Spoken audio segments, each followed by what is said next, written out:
Hello मोर YouTube family आशा करुचे आपण मैंने भलसे थे। आज सका देखुन मुझे जल्दी उठी पड़ीछे आ बाहर बसिक चा पीछे। सत कथा कहसन वर्षा बहुटे होचे आ वर्षा होते चाटी बाहर बसिकिना पीले भल लग्सी मैं सका आज बसी बाहर चाटी पीछे। सका बनते बनाबार आज जेहेतु पास्ता देखुन टमाटर प्याज आलू काटी नहीं न इन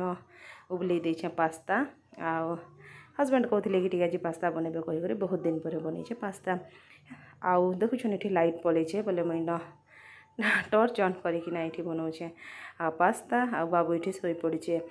आज जेहेतु मत भेंडी रांधवार थिला आ देखुन आगुरी टी भेंडी काटुचे कहीं आगुरी भेंडी काटिदेले भजाटा टी भल लगे कही खाई पी सारिक देखुन यहाँ 4:30 हो बाबू शुईकिना उठी पड़ता बोले टी घुमड़ करूला बेले आके मिक्सचर गोटे खाइम बोली डबा धरिकिना कले आइले आ देखुन दुईज बसिक सोफार यहाँ मिक्सचर खाऊन ताकि गोटे गोटे देले सी खाऊे आम खाऊे आ वर्षा तो बेसी होचे कहीं हेले जाई हबा जिते वर्षा होचे जे दिन सारा ना बाबू कादू ही खेलुथी से ताके मन बुझावा लगी पड़ला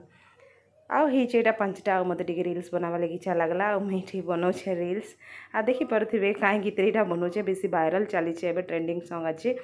आउ जदि मोर वीडियो आपण मानके भल लगुचे बट गोटे लाइक टे करेंगे पुणी देखा नेक्स्ट।